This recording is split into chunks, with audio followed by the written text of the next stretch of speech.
The concept that humanity is teetering on the edge of a third world war is no longer the domain of the lunatic fringe.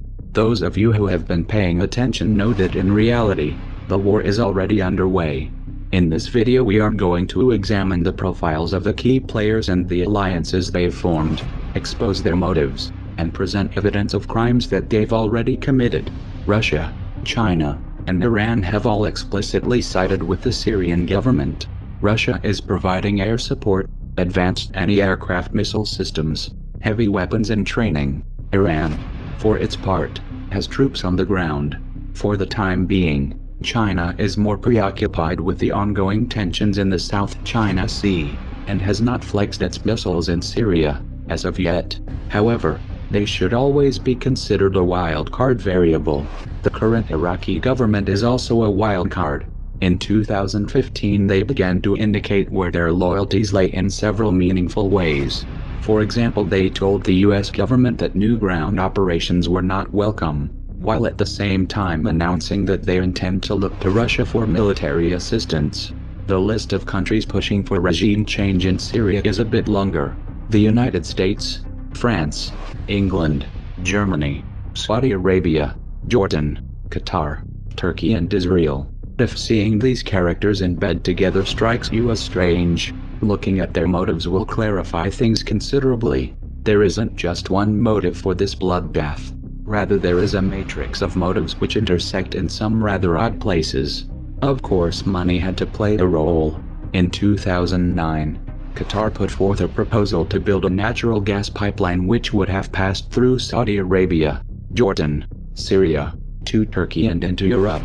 The president of Syria, however, rejected this proposal. Instead, in 2011 he forged a pact with Iraq and Iran to run a pipeline eastward, cutting Qatar and Saudi Arabia out of the loop completely. It was around this time that jihadists began flooding into the region intent on ousting Assad. The West presented these groups as freedom fighters. The vast majority of these militants, ISIS included, are Sunni jihadists, which is significant, because Saudi Arabia, Qatar, Turkey and Jordan are all Sunni as well, and Saudi Arabia in particular has a long history of spreading their preferred strain of Sunni extremism, Wahhabism, by investing heavily in building mosques, madrasas, schools, and Sunni cultural centers across the Muslim world. Now they have ISIS pushing it by the barrel of a gun. ISIS adheres to the Wahhabi form of Sunni Islam. ISIS is not merely some dark aberration. Wahhabism as a philosophy calls for its adherents to take the reins of power by force, and to impose Sharia law. Wahhabism also encourages its followers to persecute Shia Muslims, which they consider apostates. And of course apostasy is punishable by death. Iran is Shia. The current government in Iraq is Shia, and has strong ties with Iran. The pipeline deal which Assad accepted would strengthen this Shia bloc, and its regional influence. The Sunnis don't like this. In fact, they've even coined a term to describe it, the Shia crescent. Israel also doesn't like this Shia crescent at all, and they have decided to work with the Sunnis to form a parallel bloc to counterbalance Iran's influence. That's why Israel has launched numerous airstrikes against the Syrian government over the years, and has provided medical care, logistical support and safe passage to known jihadists. In 2013, Israel's ambassador to the US, Michael Oren, told the Jerusalem Post that the initial message about the Syrian issue was that we always wanted Bashar Assad to go. We always preferred the bad guys who were not backed by Iran, compared to the bad guys who were backed by Iran.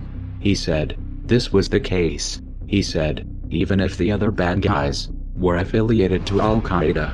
Let that sink in for a moment. Now at this point, if you were to ask any of these governments directly whether they are arming and funding jihadists in Syria, they would claim that they are only supporting the moderate rebels, specifically the FSA. However, FSA commanders have gone on record to say that they cooperate with, and conduct joint operations with al-Nusra, Al-Qaeda's official branch in Syria, and ISIS and al-Nusra have officially formed alliances. And it is well established that the FSA command has been dominated by Islamic extremists for years. Furthermore, a think tank that was founded by Tony Blair, released a report in 2015 which concluded that it was pointless to attempt to make a distinction between moderate rebels and jihadists, since the majority of these groups share ISIS's core belief system, and would impose Sharia law if they came into power. In this context, the support being given to these groups can only be interpreted as material support for terrorism, which is a crime. Now the US government has been arming, funding and training these extremists both covertly and overtly since 2011.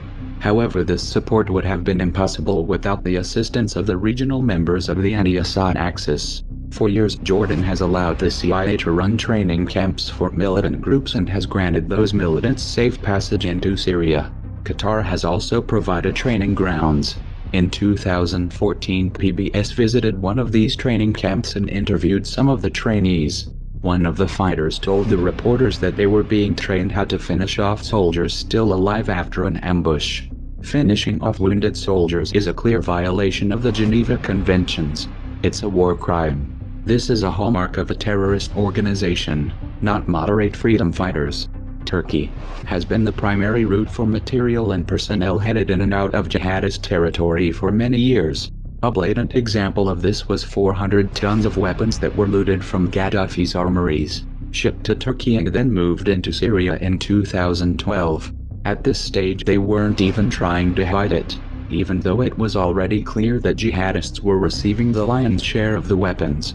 Jordan, Saudi Arabia and Qatar also have assisted in the transfer of heavy weapons directly to al-Nusra by flying hundreds of cargo flights into Syria. And then there's the infamous Toyota trucks which ISIS drives. US counterterrorism officials made a show of investigating where they were getting these trucks, but it would have been much simpler if they had just called up the US State Department. According to the Prive, the US State Department has been supplying Toyota Hiluxes, the exact model being used by ISIS, to the FSA for years. Specific equipment like the Toyota Hiluxes are what we refer to as force enablers for the moderate opposition forces on the ground. He adds, Shabander says the US supplied pickups will be delivering troops and supplies into battle. Some of the fleet will even become battlefield weapons.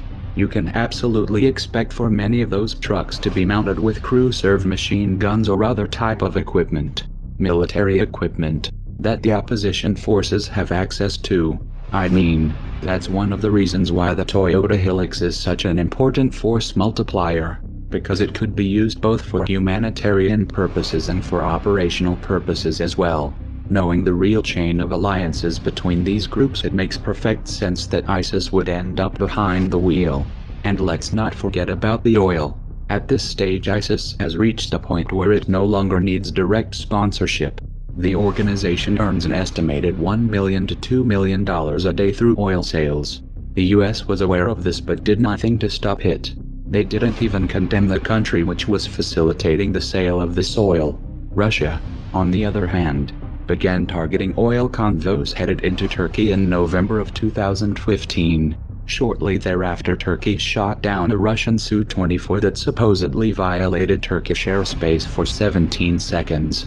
In response, Russia released satellite evidence that they claimed shows how Turkey is smuggling oil from ISIS. The US government dismissed this evidence, but didn't counter it with any evidence of their own. So where is the oil going? We're supposed to just put that little detail out of our minds. They knew, but they did nothing. Why? Right. And I suppose we didn't call out Turkey for buying the oil because we didn't want to hurt Erdogan's feelings. Clearly it is not in the interest of the anti-Assad axis to eliminate ISIS. The United States and France are keen to make a show of airstrikes and special forces. But what they really want is the ability to operate in Syria militarily. This is the only way they'll have any chance of influencing the outcome. Trouble is, Russia is dug in. Unlike the United States and France, they have permission to operate in the country, and this has allowed them to set up bases, and a strong anti-aircraft defense grid which at any point could be used to enforce a no-fly zone.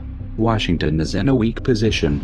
It can't really win from this angle, so they'll have to find a way to put Russia off balance and retake the momentum. It's important to remember the real stakes in this conflict. The West is in a state of decline. Their influence is waning. If the US and their allies fail to remove Assad from power, what they will be faced with is more than just a strong Shia crescent. If they fail, they risk being edged out of the entire region and replaced by Russia. This would give Russia an enormous amount of leverage in global energy markets. And this of course has serious implications for the petrodollar. For Washington, this is an unacceptable outcome, so expect the unexpected.